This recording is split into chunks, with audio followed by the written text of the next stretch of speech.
I perceive influence as something that will drive me to do what I do. You were telling about that you work together a lot in the writing process, but how does a Interpol song takes its shape? Does it start with a riff of yours, or maybe a drum pattern, or is it just a global idea? It usually starts with my guitar. It usually starts with something I've been working on during my own time at home.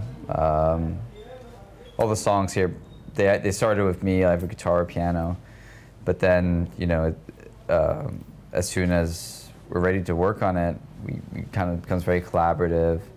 On half of this batch of songs, Carlos and I got together early on and mapped out.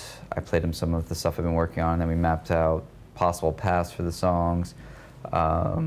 We looked right away into orchestrations and not just traditional, you know, guitars and bass and stuff like that.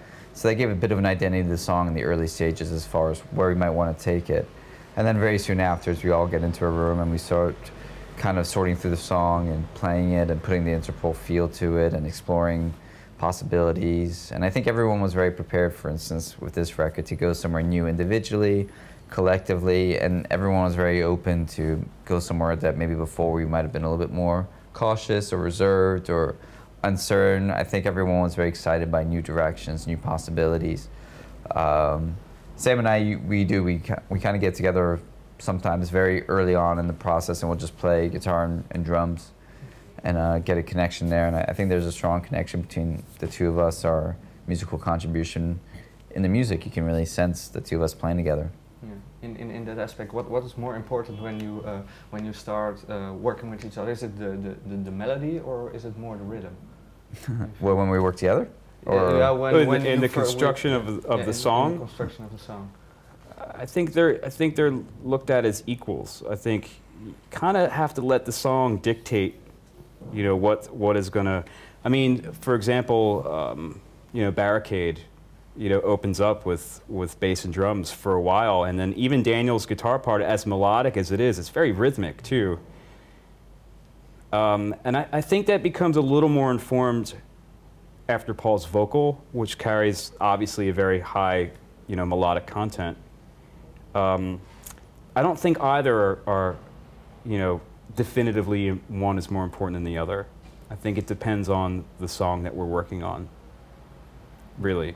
Or why not maybe even the a whole thing? passage. Yeah, I mean, it's about the song. It's not really about the elements. It's about the body of the song. And sometimes you can be writing a song and be like, got the melody, but we don't quite have the right, and you just know these things. Or sometimes you might be like, we're really grooving, but there's something missing on the top. I think these things are instinctive. This is why you write music. This is why you're in a band. It's really why you are in a band, to kind of, you know, you have different people having the same sort of connected to music, and you kind of sort of get a gauge whether, do we have everything, or do we need more, or do we have too much? Do we need less? And it's a bit of, but ultimately these things are very instinctive in us, and you just have, you know when something's feeling, we got everything, or you know when you know, it's not quite right yet. We need to go back there and get something more, there's something better. But it's not a precise science. It's not, well, we have this and this and this, we're missing that. It's either you have or you don't, and it's quite visceral, and these things you just know, and we've always known it. Just like everything we do in general, it's either feels right or it doesn't feel right. You want to go there, you don't want to go there, and it doesn't have to be more complicated than that.